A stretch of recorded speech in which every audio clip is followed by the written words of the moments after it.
Hi Hi, everyone. Sanjay. Hi. Hi. Hi, Sanjay. Hi. Super. I think we're right on time, and I know we have 45 minutes to cover a big plethora of questions and the giant topic that is in front of us. So I'm not going to take too much time and dive directly into the session. Hello, everybody. Welcome to today's webinar where we are talking about AI automations for organizational productivity. If all of you have ever wished to have a super smart assistant who never sleeps and always delivers with high accuracy, I think, guess what? AI is that assistant. And today we're going to dive into how this technology can transform mundane tasks into seamless operations and also free you up for big picture stuff, and let all those small mundane operational tasks handled by AI. So let me introduce you all to the panel that we have today. And I think I'm really, really excited and thankful for hosting such a power-packed panel today. Let me start by introducing you all to Dilip. Dilip is the current vice president at Voice. He's a distinguished leader in global AI innovation and transformation at Voice, which is Vodafone Intelligence Solutions. He's fueled by the passion for shaping future with emerging technologies, and Dilip strives to drive organizational transformation and improve lives. He has over 16 years of experience across B2B and B2C sectors, including technology, consulting, auto retail, edtech, fintech, and telecom.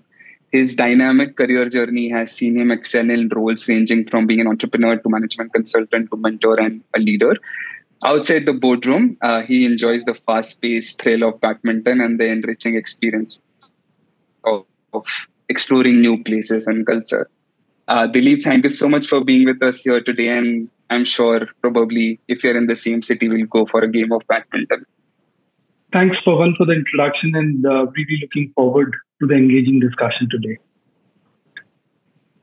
Super. Let me introduce you all to Deepu Bhattacharya. Deepu is a seasoned full-stack HR professional, and he's the current CHRO at Unity Small Finance Bank. He brings in 25 years of diverse industry experience in multiple industries. His professional journey has afforded him unique insights from high-level strategy formulation to grassroots execution, and he's consistently turning plans into action. Deepu, I've had a few interactions with you, and I'm really looking forward to hear all the insights that you share with us today. Thank you, Varun. And I am also super excited to actually learn from our co-panelists and from the other participants in this webinar.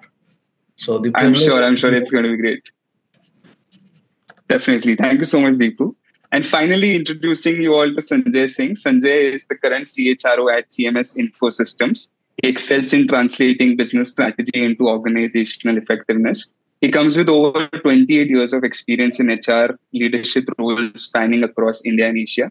His expertise lies in managing organizational change and leadership during high growth phases. And we are very, very thrilled and excited to host you today, Sanjay, with us. Thank you so much for joining and being here on the panel. Thank you, everyone. Delighted and excited to be on the panel. Now, finally, before I hand it over to the able hands of Varun, Varun is the co-founder and chief product officer at inFeedo. He's always at the intersection of tech, data, and people. For the last decade, he has been trying to solve the problem of keeping organizations in sync with employee sentiments. And I'm sure he's going to lead this conversation into a very, very engaging session. So, Varun, over to you. And to all the audience who have joined in, please feel free to put in your questions in the chat. We'll take all the questions towards the end. And I'm just going to begin with a small poll for everybody. And then, Varun, we can get this started. Super. While this is going on, okay, let's give everyone the time to just take the poll. And we would love to hear from the audience as to what are your top 3 priorities for this year. And of course, we'll dive deep into some of these use cases and problems that everybody talks about. Super. I can see a lot of answers coming in.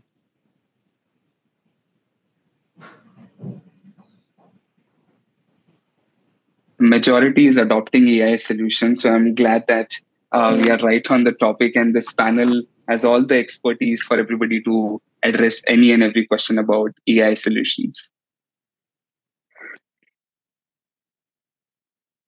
Super. I think, Varun, we can begin.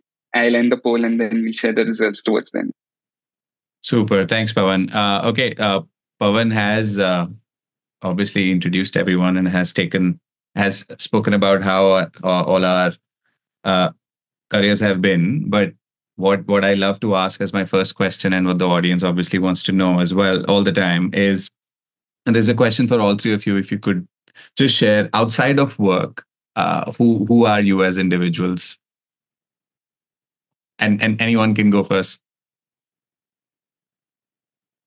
I can do that. It's outside of work. I love wildlife. I love photography. I love wildlife photography and photographing mountains, uh, historic places, and so on. Apart from that, I'm a music buff. Listen to all kinds of music. Try and read as much as I can. And on weekends, you'll find me chilling out. A bit of a couch potato, watching TV. That's part of my self growth agenda. That do less of dumbed down TV viewing and try and do a little more of reading. So that's what I am. Super. Thank you so much, Sanjay. I'm pretty sure all of us are guilty of that over the weekends anyway. But Dilip, Pawan covered your love for badminton. Do you want to go next? So yeah, I think outside of work, I think traveling. Uh, I think it exposes me to different cultures, perspective, ways of living. In many ways, I think it keeps me humble, reminding me I'm just a small part of this big world. I also love badminton. I think it's a fantastic game that keeps you in the moment, tests your agility, reflexes, decision making. And on weekends, you'll find me going on some adventure trip. I'm also a nature enthusiast and lover. So yeah, that's me in short.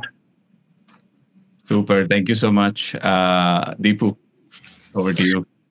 Yeah. So, other than work and uh, time spent in navigating this mad traffic in this Mumbai city, uh, you know, I actually spend uh, time with my TV debates. Uh, you know, my favorite topic obviously is politics and the current problems that our country is facing. I also am a sports enthusiast. I do. I'm not a cricket enthusiast. I'm a more of a baddie and a tennis enthusiast, which I follow and keep watching. Super. That's how I actually spend my time most of outside work. Great. Thank you so much for sharing. But with this, let's just start. I have a few pinpointed questions for each of you, and I'll have some questions for the group and whoever can go. My first question is for Sanjay. Sanjay, you've spent a lot of time going through a lot of transformations, right? Uh, how how do you think the whatever we're seeing with AI now is different from everything that you've seen in the past? Great question. I think uh, I look at AI as something which has huge amount of promise, and it has already begun solving a lot of what I would call efficiency problems at work from a people ops standpoint. Not yet on the effectiveness side of it that well, at least what I have been able to see. I think the difference is this technology or whatever this can lead to is so full of possibilities. Uh, that's the one big difference compared to anything else, number one. And that's where also lies the rub of this. There is so much of noise and jazz and hype that the unlike many other things, the reality and the hype quotient was, let's say, if the reality is 100, the hype was uh, 300. Here, if the reality is 100, the hype is 10,000. And I think making sense of that and being choiceful of what makes sense, what's the right thing, it becomes very, very important from leaders across, whether in HR, finance, it doesn't matter. So it lends well to a few things, a few use cases, and also a certain level of evolution of the organization in terms of data and so on, data accuracy, data maturity. it lends well in those environments very easily as the first movers. But I think everyone benefits from this right now. What it can do is right now I am the promise that at least I see versus the if someone asks me to forecast it, maybe I'm just an old fashioned uh, not cynic skeptic. I think I want to see more of where it can do to believe. But it's exciting, but it also requires you to keep your eyes open. Got it. Super. Thank you for that. Just to follow up over there, you mentioned that it's important to keep your eyes open, right? And a lot of people who are here today listening to us are in the middle of figuring out how to implement AI, right? Or where can they bring it into their workplace, their day-to-day life. Any specific advice on how you're following this for your organization? How are you making sure you don't get sway away with Yeah. this 10,000 hype? So I think one of the biggest positives of AI as compared to other tools is it allows you to go straight to the at the individual level rather than, let's say, if you talk about how we engage people, how we reach out to their hearts and minds, uh, and knowing how Varun is different from a Vipul or a Sanjay. uh, AI is very good at that, and with the large language models evolving very very rapidly, I think that's a big one. So we use it a lot on work with inFeedo on a few things like how what matters to me as an individual versus my next cubicle or cabin neighbor. Those are different. So that's one. Second, I think one thing which I'm also looking at, I haven't a solution, is customized development because with the new generation, everyone wants what matters to me. And if you see from a database perspective, database practices, good old competency, Lominger and stuff. If these my needs are A, B, and C, AI can very quickly say, here are some things logically come for you. Here are some great practices people are using. So again, back to the individual, A, engagement, B, knowledge, and C, tomorrow I foresee a situation if we become a very different kind of economy where people want to have their own individualized compensations. I may or may not work a full time job as we all know it, but work in a different construct of employment. If that happens in a significant manner, AI becomes extremely useful on how do you manage different sorts of people in different employment terms, gig, non-gig, working part-time, full-time, multiple places, conflict of interest, and so on. So managing mass at the individual level for a variety of things is one. Doing data analytics uh, and coming out with insights is the other thing which we are using it for. Although I will say the AI part has been more about the insights which come in on what other companies are using, and I think that is still evolving. Got it. Thank you for that. And that's a good segue for my question to Dilip. As people are thinking of adopting, AI or AI related technologies, and from what Sanjay said, what are some of the biggest misconceptions that you see organizations fall for while thinking about implementing AI? Uh, great question, Varun. Very- no, Dilip, sorry, we're losing you maybe because there's a connection Can, issue with your. No, can you? it's breaking. I Take off No, the I think you'll have to take off your earphones. yeah. That's okay. We'll wait while you settle. Yeah. Am I any better? Yes, absolutely. Hello. We can hear you, but I think you may not be able to hear us now. Am I any better now? Yes.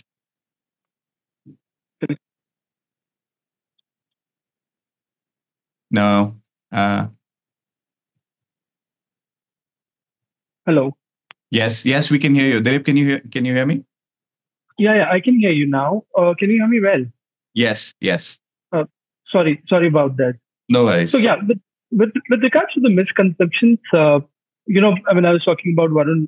The human brain is funny and often swings to extremes. So what I've seen is, on one hand, some people dismiss AI, saying it's just a trend or a fad. I think on the other hand, which is the other extreme, employees fear that AI will take their jobs.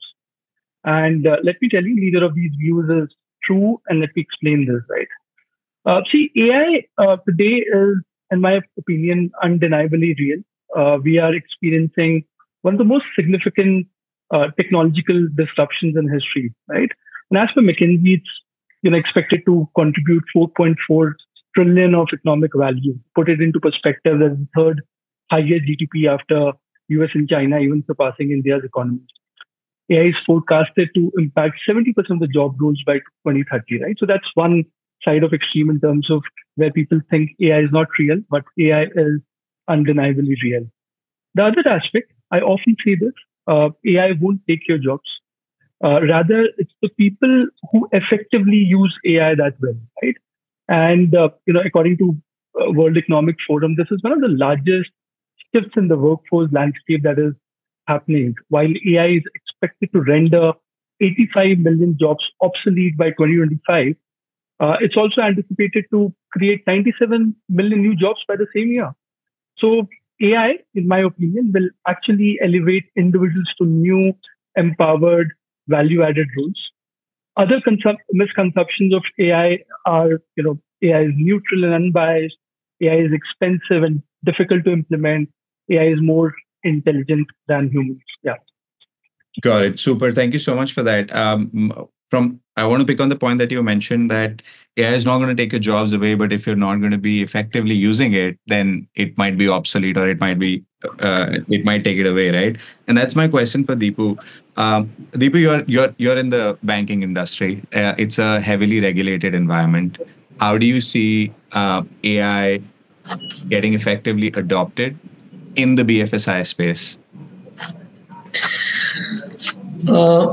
I see, there are many areas where in compliance, AI can be adopted. The one immediate use case and which is very relevant for all industries, not only banking, is that yes, today everybody uses AI in recruiting. So that's being now prominently used. But the other part is the background verification process. Now, this is one area where there are so many fraud candidates today you see. Now we have so many agencies, but then these agencies take so much of time, one, to complete because the process is very, very physical. Two, there is no authentication of the documents that is being submitted because you have no way to prove the veracity of these documents. Now, what is happening is that now this AI tool is actually helping. One is the speed of the execution. So within 2 days or 3 days, you can get a verification done. And second is prove the veracity of the document. That is this the document original which has been sent by the employer, or this has been cooked by the employees. Okay.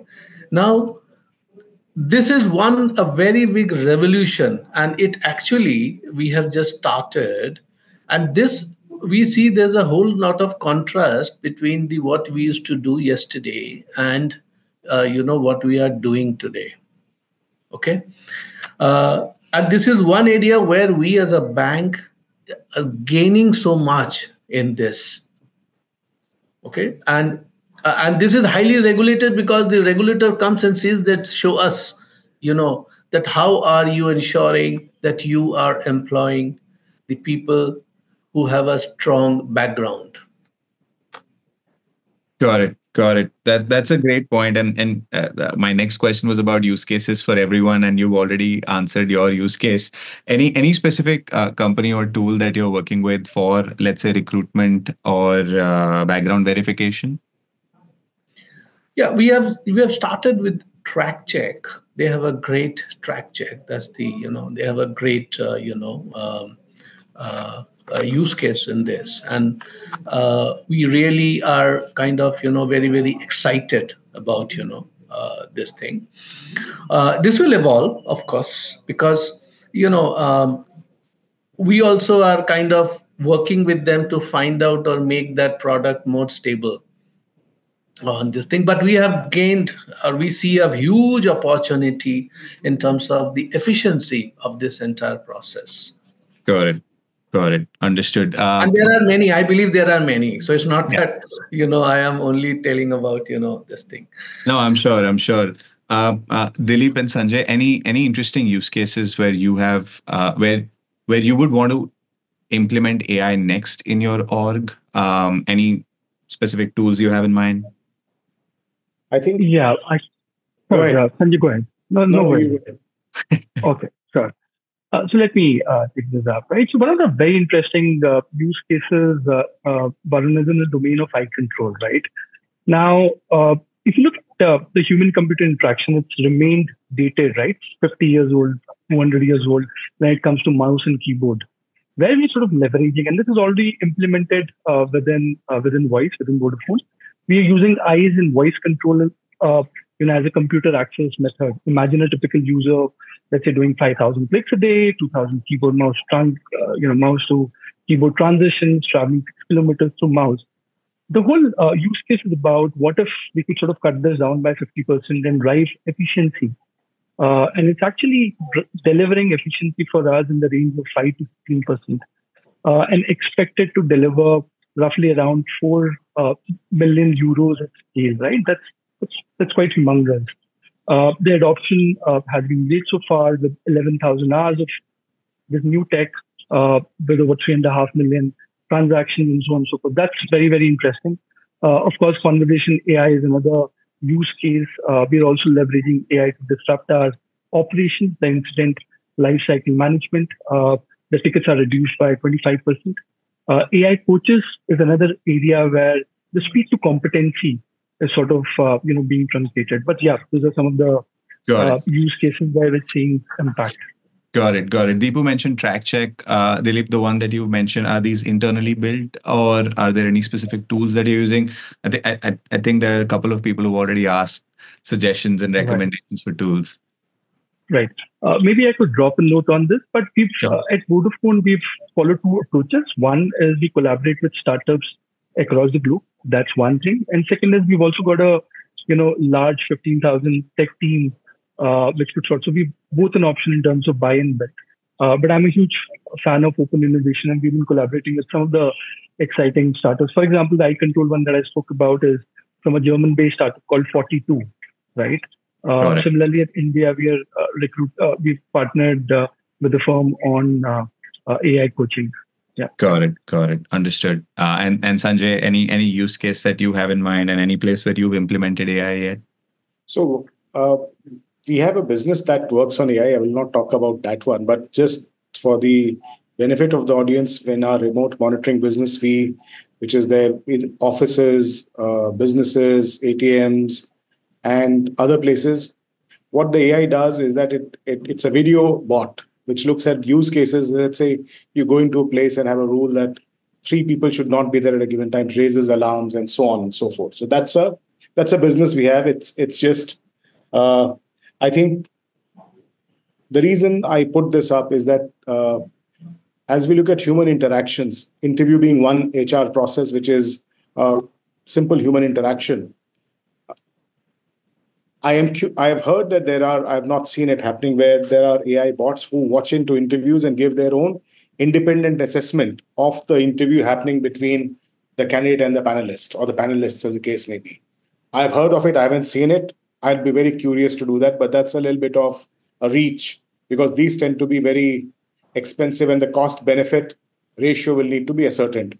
That's one. The one area which we are looking at is how do we have a large number of people, a lot of whom are based in the field. Can we get with a menu of learning options, can I get individual learning delivery to me on my phone through a variety of methods where I take control? Because the bane of all LMSs has been the organization wants to push something. I don't, as an individual, want to do that.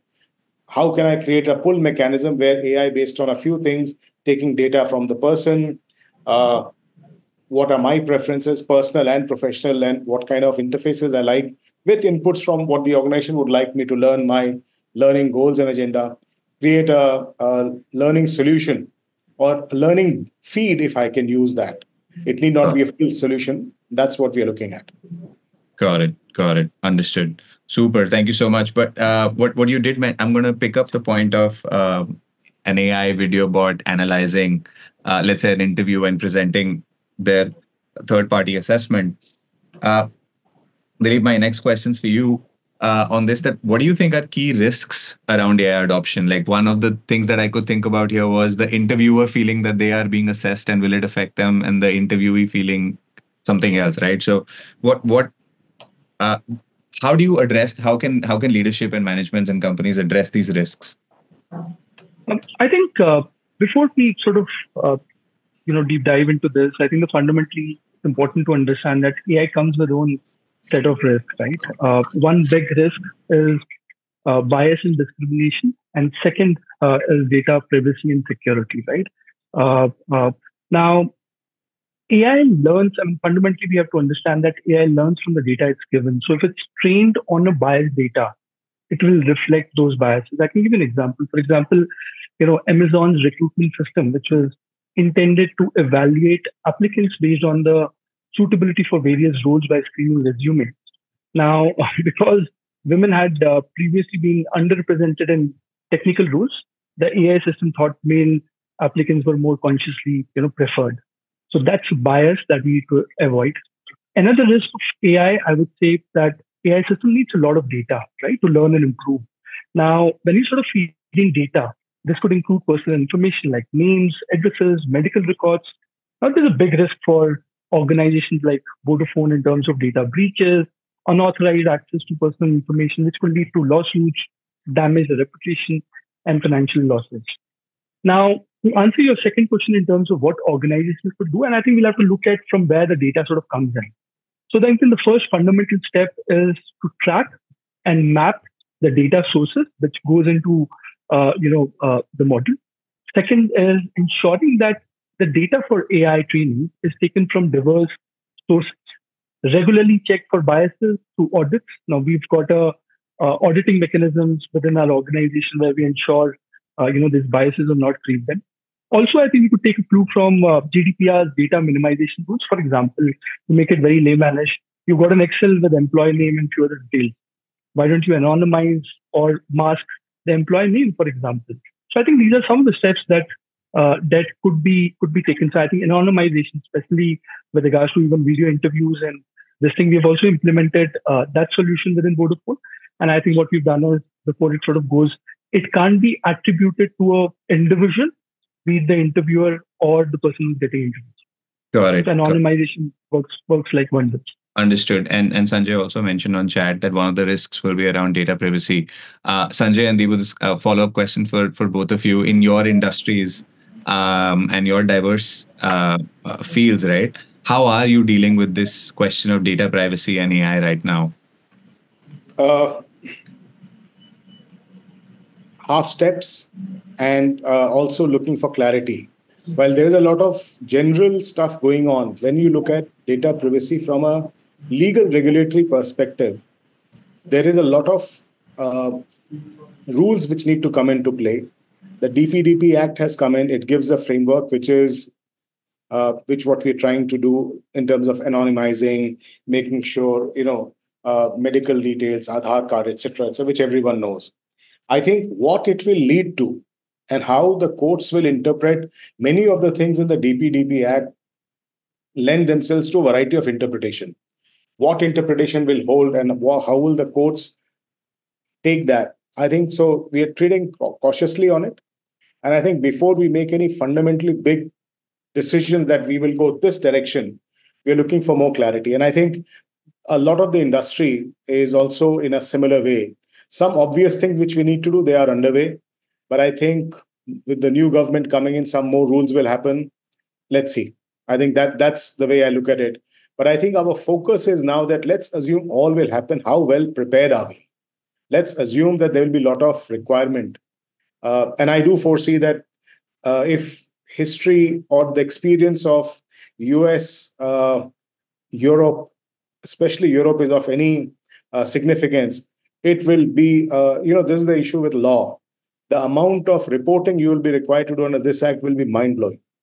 And the way, especially in the nascent state, this can be used by anyone for genuine reasons, where I feel that my data has been misused, or as a point of now I've got in one more lever at which one more stone I can use to throw to the organizations and the regulatory, the government, how they will do, how they will approach. So there is, it's good, it needs to be regulated, but how the regulation happens, how light or heavy is the touch, is something to be seen. Got it. Got it. Deepu, anything that you'd like to add over here? No, I'm not only us, the entire banking industry is having this problem of securing this data. Okay, and all of us are actually working in terms of providing this data security, data privacy, because this is as per the regulation. Okay. So yes, a lot of investments going on, and a lot of focus area is in terms of providing this solution, which is secured. Got it. Got it. Building on this, a question that I have in mind right now is, with so much hype as well as fear going on, how should HR teams out there think about bringing in AI into their workplace so that they are reasonably safe, but are also not playing catch up in the market? Nobody wants to get left behind. Yeah. So, how should people think about an approach? This is a question for all three of you. And how are you doing this? So my how I look at it is that, see, every tool has the positive side of it. There is a limit, only a limited work that a human being can do. At certain point of time, for any process or the work to be done, multiplying the people does not help. You have to bring in efficiency, and that efficiency is provided by the tools. AI is one of them. Now, I'll just take one small another example. See, all of us do performance management. Uh, and it's a activity which organizations view it as a quarterly or an annual ritual. Now, where we are working is the conversational performance management. At the end of the year is one of the toughest work and the most stressful work that a leader does is to write the review, and which are mostly biased by the recent activities because nobody remembers. Now we are working and implemented a tool wherein obviously it's a continuous progress that you are making on a monthly basis. Now, at the end of the year, this tool will throw up a solution which is a synthesis of the entire year's feedback and gives a manager a suggested that this is the feedback that the tool is suggesting, and the manager can edit it. Got it. That makes the job so easy and less painful for the manager. Got and it. accurate. Got it. Understood. That's a great insight. Dilip and Sanjay, how are you thinking about piloting with these technologies while keeping in mind that there is reasonable amount of fear and there is, let's say, but we also don't want to get left behind? I think, at least the way we are thinking, we're not worried about getting left behind. Okay. This is, in my opinion, not a technology given its stage of evolution where, in our organizational context, being the first mover gives you a tremendous advantage. It may be better to sometime be the second or third mover when people have figured out some of what are the really good use cases, what are the pitfalls to avoid, and so on. That's one. Our focus, apart from what I talked about earlier, is about removing drudgery and making the work less repetitive. Okay. Wherever we have repetitive transactions or so on, can we use? I mean, you can argue whether it's AI or it's a good old fashioned bot, because we have had a lot of bots for the last 5-6 years. That's also being sometime called AI. I can't figure out the difference. They seem to do the same things. So whether it's a bot or so on, can we do with transactions which are repetitive? Can we do with remove drudgery for people, make the jobs more enjoyable. And the flip side of that is when you have people who've been working in these roles for a long time, how do you upskill them? And do you really have to upskill them, or do you have to look for a different type of people? Are the questions we are grappling with? Because I can upskill a person from X to X plus or X plus plus. But if I'm really going to be looking at AI in a significant way, the texture and the capabilities of the workforce will also need to shift. So those are challenges where you see, okay, if I'm getting X benefit, but the headache associated with getting it in place is large, let me think a little more carefully before I jump into this. Got it. Got it. Got it. Understood. Got it. Dilip, you mentioned a few things. Would you like to share more? Yeah, I think, in terms of, my recommendation, and I'm a great advocate of, Gen AI COE, right? And it has to be looked from a holistic perspective. On one hand, how do you create that use case factory in terms of which are the top cases? Because see, there are multiple use cases. You have to prioritize in terms of where the minimum risk, which are scalable, and so on and so forth. Where the maximum IOI, the low hanging fruits, as I call. So on one hand, you'll have to identify what would go into your use case factory. And I think another critical method is how do you measure, monitor ROI, right? Everything has to be well defined. So that component is the second thing. I'm not deep diving into this, but setting a broader perspective. On the third part is the talent management landscape in terms of, for example, we are looking internally in terms of which are the roles which are going to get obsolete in the next 1 to 3 years. On other hand, which are the new roles that are going to get created, right?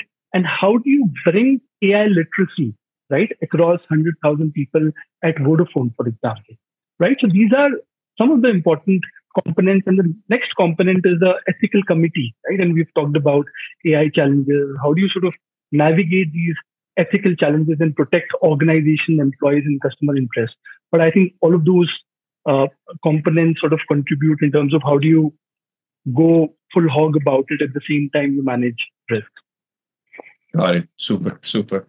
Thank you. I do have, taking a step back from all the AI conversation, and I have one question. What is that one thing that each of you believe that none of other, let's say, HR leaders or other leaders in general agree with you? What is that one thing that you strongly believe in? With or without AI, it could be anything. Maybe I can answer that. Please. Answer that first. That's an interesting question, right? And I'll link it to the AI since that's the topic of the conversation. See, I've seen many CXOs believe that AI is mainly adding value, but I see it fundamentally differently. I think AI is here to reshape the world. AI is tackling world problems like hunger, poverty, disease. AI is making the world a better place. On the other hand, from an enterprise or business standpoint, I think AI is transforming every sector, function, product. Essentially, what I feel is it's changing the rules of the game. And I believe in the changing new world, new leaders will emerge. It could be countries, it could be organizations, it could be academic institutions, startups, employees, and students. And I think it's a great opportunity for everyone to experience black swan moments in their lives. I think those are the people, I think Satya Nadella has identified that. I look up to one leader who's he.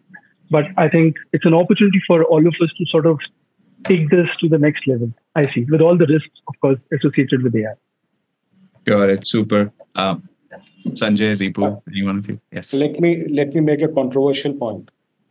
I don't really agree with evidence. If I take evidence-based view rather than aspiration-based view, that AI is making such a big difference in the world today, not just in HR but otherwise. Maybe I'm ignorant. I haven't seen, and the McKinsey reports I treat with a lot of huge skepticism because it's part of their. If there are McKinsey people here or consultants, forgive me, it's part of their sales agenda. I'm yet to see real use cases of AI making dramatic differences. Okay. In non-tech organizations, in tech, there is galore, okay, whether startups or established companies. And in the data side, it is galore.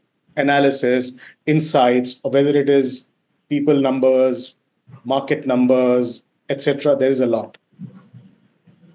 I agree totally that it's going to shape the world. But I think uh, I want to add a dose of reality where a lot of people disagree with me. Show me evidence first or what's really working. Like interviews, yes, audio bots, video bots, they're there. They're not making much of a difference. I mean, yes, removing people depending on the kind of people you hire, it makes a difference. Is it changing my world? Not really. Some places it is changing my world, but it is not the force it is made out to be. And therefore, my not challenge, my request, suggestion is to the AI people, cut out the hype, talk real stuff, take out the bullshit. Got it. Got it. Thank you for that. That's definitely controversial. But I Uh, yes. will add what Yes, Dilip. the, of course, check. We're losing you again, Dilip. Okay. No, I think it's again the same bit that had happened. I think Deepu's. No, no.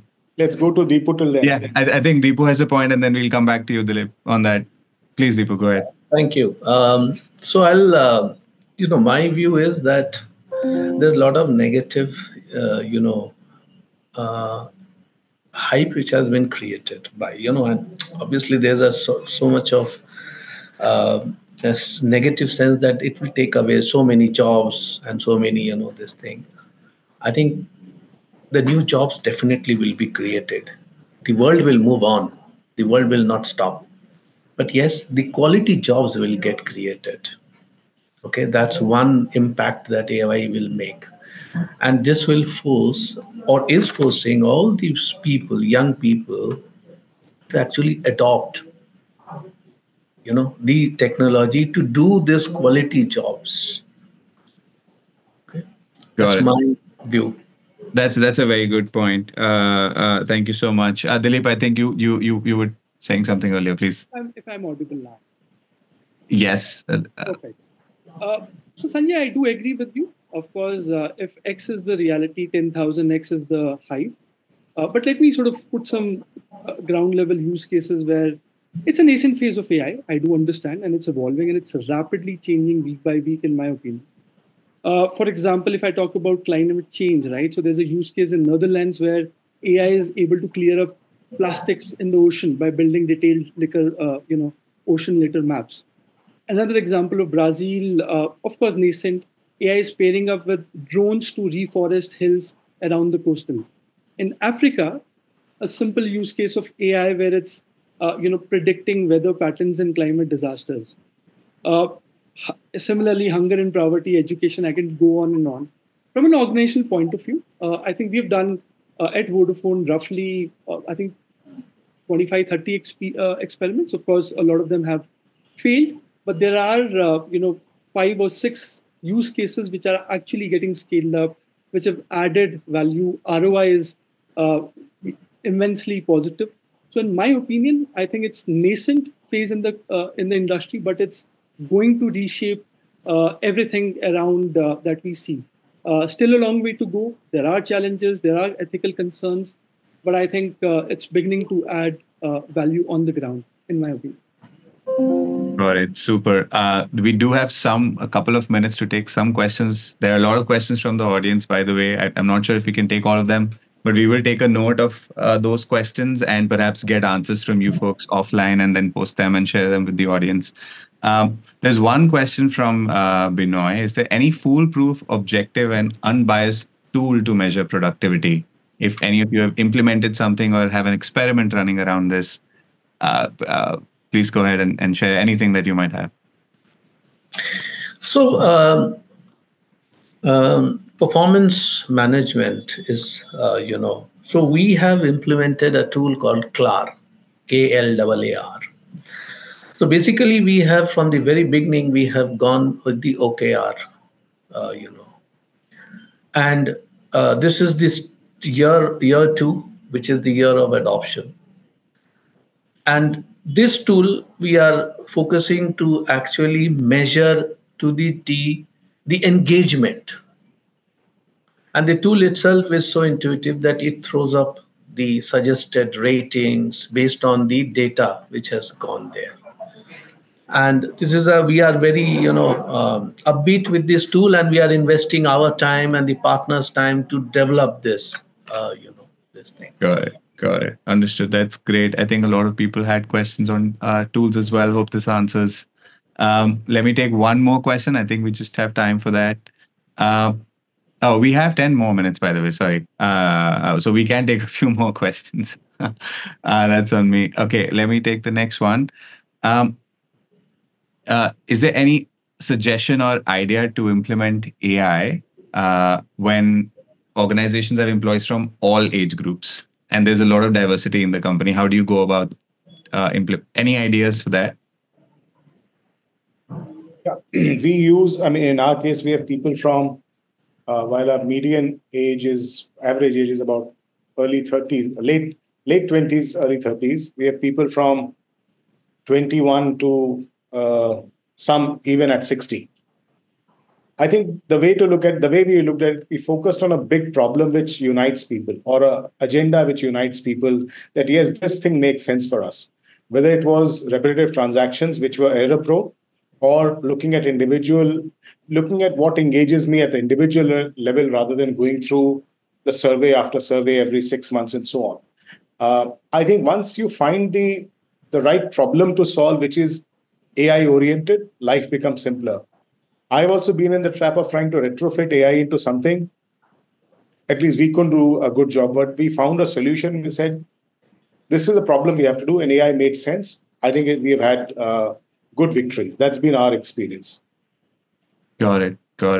I think Deepu has shared how performance management has been one of the key use cases over there. Dilip, anything from your end? I think one area is employee engagement. Now, I think all companies, and especially telecom, and if I talk about contact centers, domains, and right, one of the big challenges that we face is how do we engage employees? How do we curb attrition? Right, that's been traditionally a big problem statement. And if you look at organizations, large organizations like Vodafone, right, they're typically not designed to have one-to-one, interactions with the employee. Right, for example, the ratios of HRBP to an employee could vary from 1:100 to 1:1100, right? Depends on, of course, functions to functions, and the nature of the industry, the nature of the sector that you are in. Now, how do you sort of, in that case, leverage conversational AI tools to, where, which is more human-like, empathetic, able to talk to, employees across the board? And there are lots of organizations, including like that of yours, Varun. inFeedo, I think, is doing a good job in this domain in terms of how do you get the employee mood scores, sentiments, get insights demographic-wise, age group-wise, region-wise, so on and so forth. And more importantly, give us insights to curb attrition. But I think that's one use case or tool which we've deployed. And of course, diversity is one thing which is tested when it comes to engagement and attrition. Got it. Super. Thank you for that. And one final question. This is by Manoj, and it's something that I come across a lot while talking to a lot of our customers and people who we engage with. AI is only possible when there's sufficient data, right? And organizations should have figured out how do they capture this data, right? There's a big gap right now in, let's say, capturing all the critical data. And I think Sanjay already has the answer. How have you solved the problem of integrating all the HR systems across the entire life cycle? And I think Sanjay was going first. Yeah, I think it's a great point. I must commend the person who asked the question, Manoj, if I heard your name right. My own journey was starting there, and I must tell you, it's not a point of great pride. Our data quality, given that we have 18,000 odd people spread across the country, it's still not. It's far from the best. I think it again boils down to, if you want to do analytics and insights on people data that we have on your people system, whether it's for the HR database, learning, etc., then you absolutely must have your data in right order. I think for me, the insight was, we don't want to do that Excel seems to work reasonably well for most of the insights we want to do. If we find some great tool which gives insights uh, by putting them in data platforms, data lakes, and AI can sit on top of it, yes. We looked at something, but the cost benefit didn't work. There are solutions. It didn't work for us.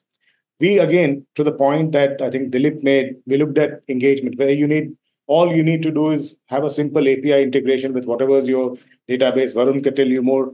His company was part of doing it. inFeedo did that for us, and we've looked at that as what it works. So I think I prefer to look at the problem to solve, and is it the right problem to solve than AI. When I try to do, let me be AI front runner, kuch karte hain, it didn't work. So I've taken a view, let others figure it out first, and I'm happy to copy rather than being a pioneer. That's just me. Got it. Got it. Thank you for that. Dilip, do you have something to add? Yeah. In fact, this has been one of the biggest challenges that we're trying to solve at Vodafone actually. And one massive thing, and we partnered with SAP on a really long term. So what we're trying to do as a first step is bring all the systems right into a common central database. It could be we're using DataSphere, for example, as a tool.